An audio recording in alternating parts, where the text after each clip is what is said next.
अस्सलाम वालेकुम। प्रोग्राम 10 में खुश आमदीद। मैं हूं इमरान सुल्तान। इस वक्त मुल्की सियासत का महवर 26वीं आईनी तरमीम बन चुकी है और आज की जो लेटेस्ट न्यूज़ है वो ये कि जनाब तरमीमी जो मुसव्वदा है वो पार्लिमान की खुसूसी कमेटी से मुत्तफ़िक़ा तौर पर मंजूर कर लिया गया। ये मुत्तफ़िक़ा जो है हुकूमत का कहना है। हालांकि अब देखना यह है कि क्या तमाम स्टेक होल्डर्स इसमें ऑन बोर्ड हैं या नहीं, क्योंकि बिलखुसूस पाकिस्तान तहरीक इंसाफ और मौलाना फजलुर रहमान का स्टांस जो है उसका इंतज़ार किया जा रहा है। और साथ ही साथ आज इलेक्शन कमीशन का इजलास भी हुआ, बेनतीजा सिटिंग रही। अब ये अगली सिटिंग जो है वो पीर को होगी और ये सिटिंग जो है जो सर जोड़ा जा रहा है इस वक्त ये रिज़र्व सीट्स के हवाले से है, मखसूस नशिस्तों के हवाले से है, क्योंकि कानूनी टीम ने इलेक्शन कमीशन को एक बार फिर इलेक्शन एक्ट के साथ चलने की हतमी राय दी है।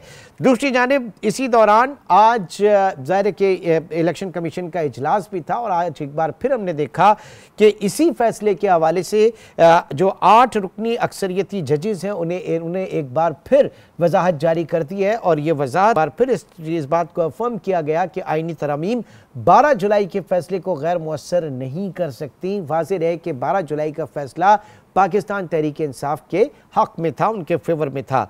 तो इन जजेस का यह भी कहना है कि आर्टिकल 189 के तहत सुप्रीम कोर्ट के फैसले का निफाज लाजमी है। ये और तमाम चीज़ें, हालात इस वक्त कहाँ जा रहे हैं, आज के प्रोग्राम में इन्हीं तमाम चीज़ों को हम डिस्कस करेंगे। इस वक्त हमारे साथ मौजूद हैं पाकिस्तान पीपल्स पार्टी के रहनुमा कमर जमान कायरा साहब। बहुत शुक्रिया कायरा साहब आपके वक्त का। सबसे पहले तो जानना चाहेंगे कि जनाब ये जो बात की जा रही है कि मुसव्वदा जो है वो मंजूर हो गया है और इस वक्त Bilawal Bhutto Zardari chairman Pakistan Peoples Party बहुत ज़्यादा मुतहर्रिक भी इस पूरे मामले में नज़र आ रहे हैं कि किसी कंक्लूजन की तरफ मामले को लेकर जाएं। और ये भी कहा जा रहा है कि ये मुत्तफ़िक़ा तौर पर मंजूर हुआ, लेकिन उधर जो मौलाना फजलुर रहमान की पाकिस्तान तहरीक इंसाफ के लोगों के साथ मुलाकात जारी थी और ये कहा गया कि अभी हम इन्हीं चीज़ों को डिस्कस कर रहे थे कि हुकूमत की तरफ से ये ऐलान हुआ कि जनाब ये मुत्तफ़िक़ा तौर पर मंजूर कर लिया। तो ये आप समझते हैं कि अब मामला जो हैं वो बेहतरी की जानिब हो गए हैं और तमाम पार्टीज जो हैं वो ऑन बोर्ड आ चुकी हैं, कोई किसी किस्म का मसला दरपेश नहीं होगा? आज बिलावल साहब मेरी इत्तला के मुताबिक मौलाना फजलुर रहमान साहब के पास गए थे और हमारी जमात की पूरी कोशिश है कि इस मामले में आइन की अंदर तरामीम में तमाम जमातों को ऑन बोर्ड किया जाए, जितना मुमकिन है इसके लिए कोशिश की जाए और अगर ये इत्तेफाक राय हो तो ये बहुत अच्छा है। हमारे जैसे मुल्कों में वाइडर जो एक्सेप्टेंस है, ओनरशिप है फैसला साजी की, वो बड़ी अहमियत की हामिल होती है। एक अच्छी सोच के तहत हमने इस पर काम शुरू किया। मेरा ख्याल है कि ये इंशाल्लाह इसी तरह सिरे लगेगा। ठीक, पाकिस्तान पीपल्स पार्टी की डिमांड थी और ये जो कॉन्स्टिट्यूशनल कोर्ट के हवाले से, लेकिन उस पर कहा गया कि अब ये बेंच होगा और बेंच जो है वो किसी भी तरीके से सुप्रीम कोर्ट या चीफ जस्टिस जो है उनके ज़ेरे असर नहीं होगा, उनके ऊपर तसल्लुत नहीं होगा। लेकिन दूसरी तरफ जो जजेस की अपॉइंटमेंट है सुप्रीम कोर्ट में, उसका जो बेंचमार्क था सीनियरिटी लेवल का, वो अब चेंज हो चुका है। तो आप समझ रहे हैं कि ये चीज़ें जो है बेहतरी की जानिब है, क्योंकि पहले ऐसा नहीं होता था, लिहाजा तब्दील करके जो है वो सीनियरिटी लेवल के ऊपर लेकर आया था। तो इसके रिपरकशंस क्या होंगे कायरा साहब?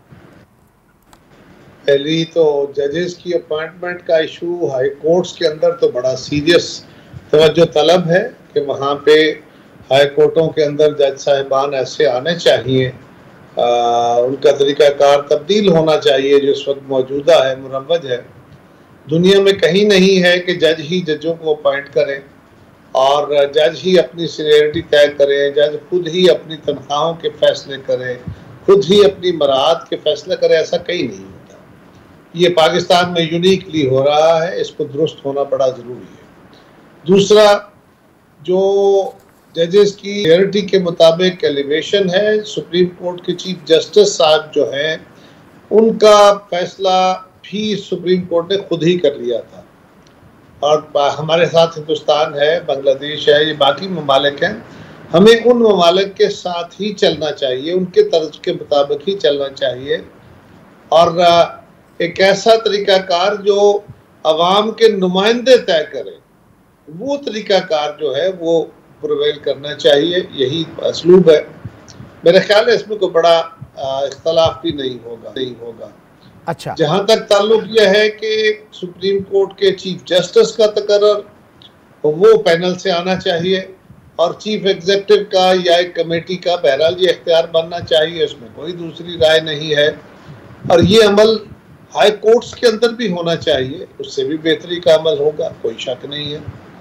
मेरी जमात शुरू से ही इसमें चाहती थी कि हम आईनी अदालत बनाएं। आईनी अदालत क्यों बनाएं? इसलिए कि एक शरीयत बेंच बना था पहले सुप्रीम कोर्ट के अंदर, लेकिन उस शरीयत बेंच ने वो काम न किया जिसकी उससे तवक्को या उसे करना था, और फिर अल्टीमेटली उसको तब्दील करके वहां पे पूरी अदालत खड़ी की गई। ये एक तरीकाकार तय किया गया। आज वहां शरीयत एपिलेट कोर्ट है, शरीयत कोर्ट है, एपिलेट कोर्ट नहीं, शरीयत कोर्ट है। और यही काम हम चाहते थे। अभी अगर इत्तेफाक राय के लिए नॉमेनक्लेचर के फर्क के साथ ये काम किया जाता है तो ये मुनासिब बात है। वो वहां पे एक डिवीजन बनेगा नया। अब वो डिवीजन की फर्दर वजाहत क्या आती है, ठीक, किस तरह उसका आगे फंक्शनिंग होगी, वो जरा डिटेल सामने आ जाए। ठीक है, उसके ऊपर जरूर कमेंट करेंगे, आपसे पूछेंगे। ये बताइए कि एक रेजिस्टेंस सी जरूर देखी जा रही है इलेक्शन कमीशन का। आज भी रिजर्व सीट्स के हवाले से इजलास था, वो कंक्लूसिव नहीं हो सका, लेकिन इससे पहले के इजलास में भी 8 जजेस की तरफ से एक वजाहत आई थी। आज फिर एक वजाहत आई है और बाकायदा इसमें एक बार फिर ये अफर्म किया गया कि आईनी तरमीम से 12 जुलाई का फैसला गैर मौसर नहीं हो सकता। आर्टिकल 189 के तहत अदालती फैसले का इतलाक, उसका निफाज लाजमी होगा। तो इसके ऊपर क्या कमेंट करेंगे कारा साहब? देखिए, अगर अदालत अपनी जगह उसका एहतराम है, लेकिन अगर पार्लियामान ये फैसला कर देती है, दोनों ऐवान ये फैसला कर देते हैं कि फलां कानून का इतलाक रेट्रोस्पेक्टिव हो जाएगा, तो ये तो माजी में होता रहा। एक खास कानून को एक खास फैसले के तहत होने वाले उस असर को क्यों रेट्रोस्पेक्टिवली ठीक नहीं किया जा सकता? मुझे तो इस बात की समझ नहीं आई। मेरे ख्याल में तो बिल्कुल रेट्रोस्पेक्टिव इफेक्ट के साथ अगर पार्लियामान कानून पास करती है तो वो अपना असर रखेगा। ठीक। दूसरा मामला इंतहाई अहम है कि इलेक्शन कमीशन अब तक कोई फैसला इस हवाले से वाज़ेह तौर पर क्यों नहीं कर पा रहा, हालांकि उसे जो उनकी वकला, जो उनके एक्सपर्ट्स ओपिनियन वहां पर आ रही है, वो उसी हवाले से आ रही है कि जनाब इलेक्शन एक्ट के तहत इस मामले को देखा जाए। कोशिश उनकी यही है कि दोनों आईनी इदारों के दरमियान जो है वो तसादम की कैफियत ना बने। यही हो सकती है, और क्या हो सकता है? बाकी इस सवाल का जवाब तो इलेक्शन कमीशन खुद या उनका तर्जुमान बेहतर दे सकता है। अच्छा, नहीं, लेकिन जो मामला है ना सर, इस वक्त एज यू सेड के इस वक्त जो 8 जजेस की तरफ से एक लेटर आया या उनकी वजाहत आई, उसके ऊपर भी आपने कमेंट किया।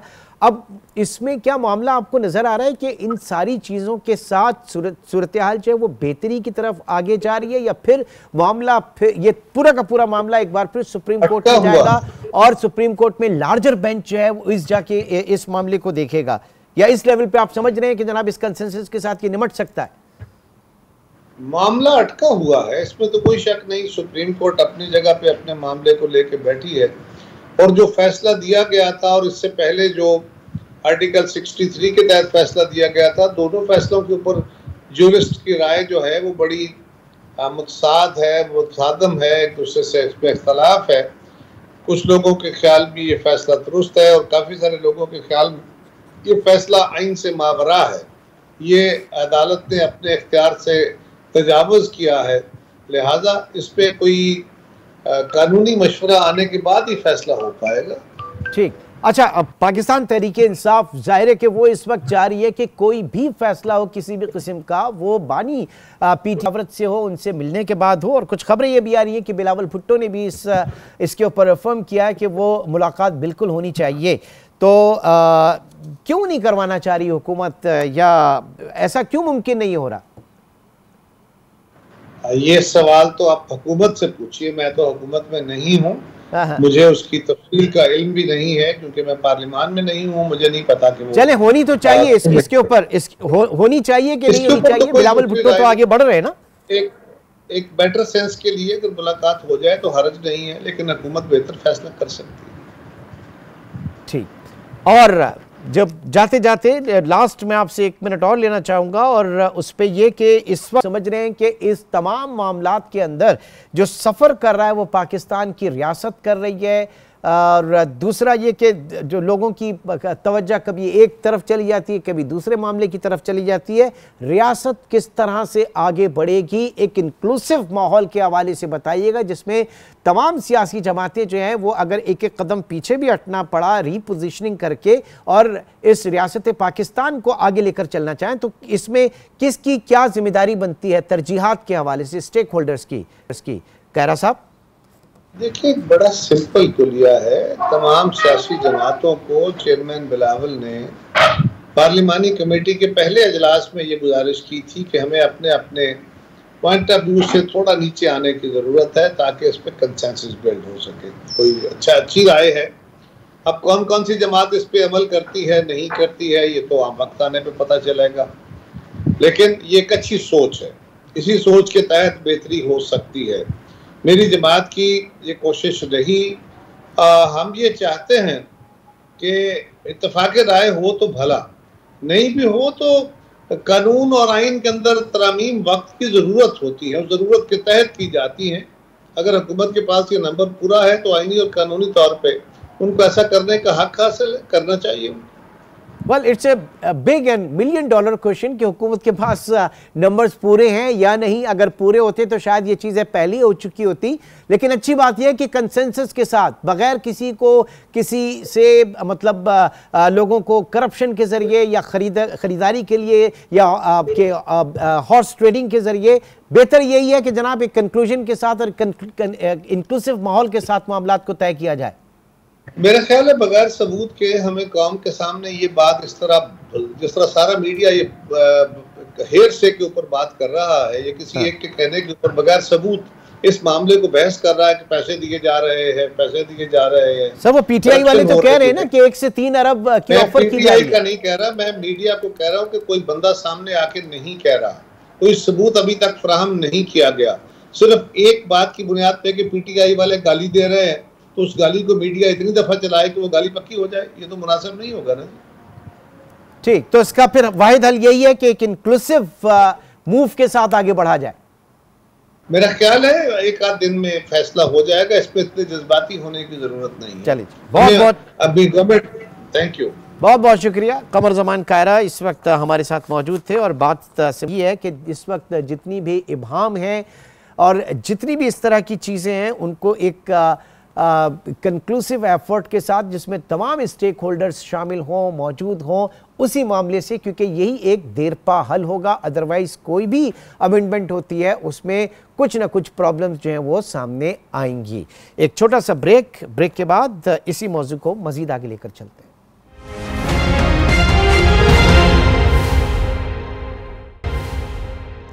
Welcome back. 26वीं आईनी तरमीम के गिर्द इस वक्त पाकिस्तान की पूरी सियासत जो है वो घूम रही है, चाहे वो अदालती मामलात हों, वो आईनी मामलात हों, कानूनी मामलात हों, सब इस वक्त जो है फोकस 26वीं आईनी तरमीम के हवाले से है।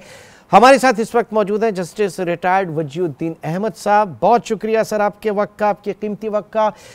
सबसे पहले तो मैं ये जानना चाहूँगा कि इस वक्त 26वीं आईनी तरमीम की कितनी ज़रूरत थी, जो पाकिस्तान में अदालती इस्लाहात के हवाले से बात की जा रही है, कॉन्स्टिट्यूशनल कोड के हवाले से बात की जा रही थी और अब इत्तेफाक जो है वो एक बेंच के ऊपर हुआ है। एक तो इसके ऊपर ज़रा मुझे आपका जो व्यू पॉइंट है वो बताइएगा सर। जी, मैं समझता हूँ कि यकीनन ये एक प्रेरोगेटिव होता है पार्लियामान का और एग्जीक्यूटिव का कि वो कॉन्स्टिट्यूशनल अमेंडमेंट्स लेकर के आए हैं, लेकिन मैं समझता हूँ कि उसकी टाइमिंग मुनासिब नहीं है और कॉन्स्टिट्यूशनल तरामीम जो हैं उनकी बड़ी अहमियत हुआ करती है। जैसे कि 18वीं तरमीम में हमने देखा कि तकरीबन 9-10 महीने उसके ऊपर काम हुआ और एक कंसेंसस डेवलप हुआ और उसके बाद भी उस उसमें कुछ ना कुछ मसाइल रह गए जो कि बार बार उठते रहते हैं। तो मैं समझता हूँ कि इसकी टाइमिंग के अंदर कुछ सुकुम रह गया है, और यही वजह है कि बार बार हम ये खबर सुनते हैं कि कंसेंसस हो गया है, और फिर बाद में मालूम होता है कि कंसेंसस ने हमको एल्यूट कर दिया है। तो एक तो टाइमिंग का मसला है। सर थोड़ा सा जरा इलेबोरेट कीजिएगा ना टाइमिंग्स को, क्योंकि इससे पहले ही कहा जा रहा था कि जनाब ये पर्सन स्पेसिफिक हैं तो टाइमिंग्स बड़ी अहम है। अब ये पर्सन स्पेसिफिक तो गालिबन नहीं रही। नहीं, पर्सन स्पेसिफिक है। उसकी वजह ये है कि अब जो ये फैसला हुआ है कि सुप्रीम कोर्ट के 3 सीनियर मोस्ट जजेस में से किसी एक को नॉमिनेट किया जाएगा, अपॉइंट किया जाएगा, और वो पार्लिमानी कमेटी जो है वो उसको नॉमिनेट करेगी। तो हमको पहले से मालूम है कि उन 3 में से किसको नॉमिनेट किया जाएगा। तो ये एक ये तो पता है सर कि किसको नहीं किया जाएगा, किसका रास्ता रोका गया है, ये नहीं पता कि किसको किया जाएगा। ये बिल्कुल पता है। उसकी वजह ये है कि जो 2 सीनियर मोस्ट जजेस हैं, मंसूर अली शाह और मुनीब अख्तर, अगर तो फिर 3 जजेस में से लेना है तो तीसरे ही को लिया जाएगा। इन दोनों में से किसी को नहीं लिया जाएगा। तो ये यकीनन एक पर्सन स्पेसिफिक मामला है, और जो एग्जिस्टिंग कॉन्स्टिट्यूशनल हमारा सेटअप है उसमें सीनियर मोस्ट जो सुप्रीम कोर्ट का जज होता है उसमें किसी किस्म का कोई मसला होता ही नहीं, और ऑटोमेटिकली अपॉइंटमेंट हो जाता है, और महीनों पहले अपॉइंटमेंट हो जाता है। सर इसके रिपरकशंस क्या होंगे? सर इसके रिपरकशंस क्या होंगे, क्योंकि पहले भी तमाम मामलात थे जिसको तय करने के लिए सीनियर मोस्ट जज के ऊपर आया गया था ना। जी बिल्कुल, इसके बड़े सीरियस रिपरकशंस होंगे और कहा यह जा रहा है कि कंसेंसस इवॉल्व हो गया है, लेकिन अनफॉर्चुनेटली जो चीजें सामने रखी जाती हैं और जिनके ऊपर कंसेंसस होता है, बाद में जब पोटली खुलती है तो उसमें से कुछ और ही चीजें निकल आती हैं। जैसे मैंने आपसे अर्ज किया कि यही बात के 3 सीनियर मोस्ट सुप्रीम कोर्ट के जजेस में से किसी एक को तैनात किया जाएगा, और वो पार्लिमानी कमेटी जो है वो उसको करेगी। अब ये पार्लिमानी कमेटी को इन चीजों के बारे में क्या पता है कि 3 जजों में से भी कौन बेहतर जज है, किसकी परफॉर्मेंस क्या है, ये सब मालूमात कहाँ से उनको हासिल हो सकती हैं। नॉर्मल तरीक़ाकार जैसे जुडिशल कमीशन का हुआ करता है, या इससे पहले जो आउटगोइंग चीफ जस्टिस होता था वो रिकमेंड करता था, और हुकूमत के लेवल के ऊपर एग्जामिनेशन होता था।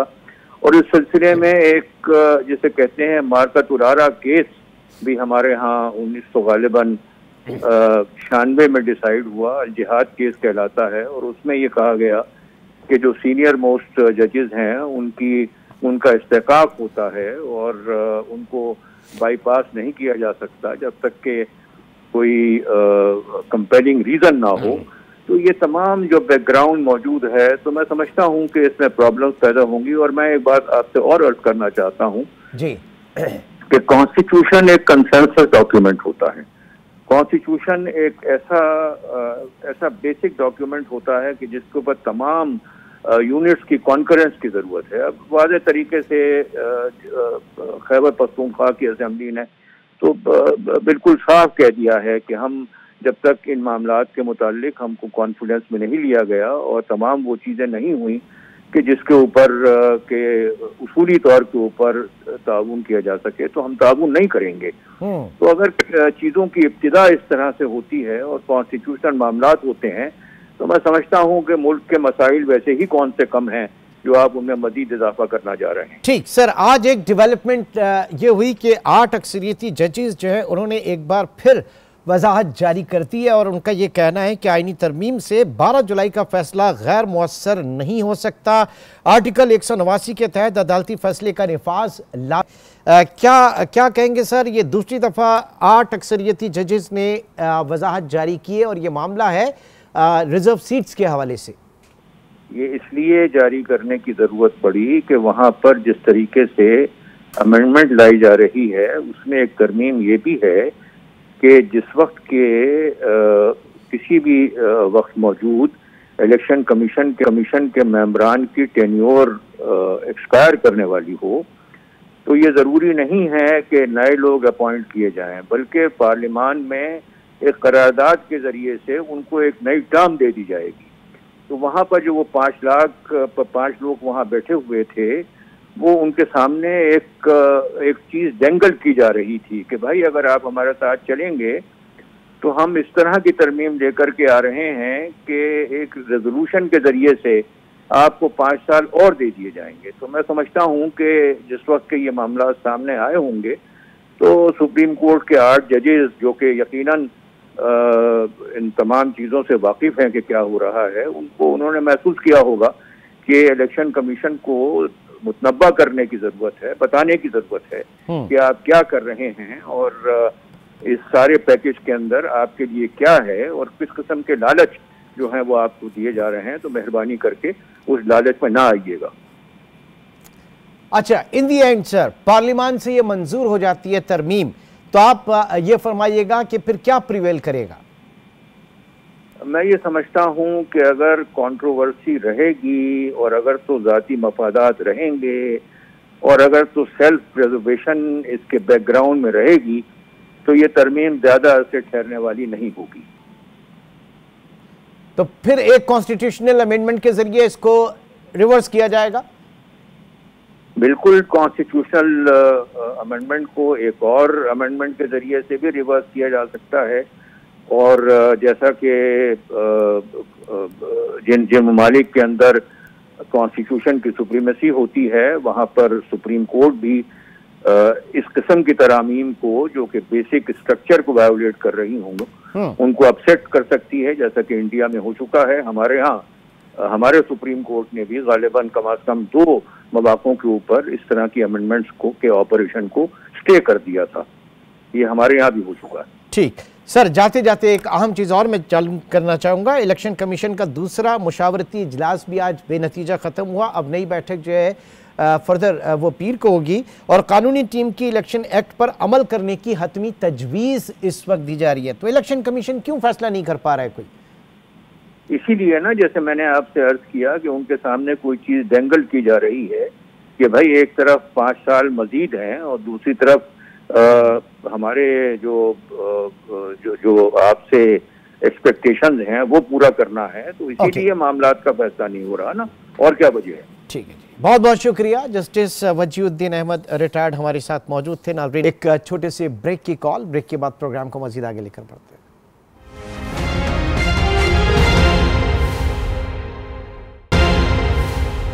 Welcome back. 26वीं आईनी तरमीम के हवाले से अब तक की पेशरफ्त के ऊपर बात करेंगे।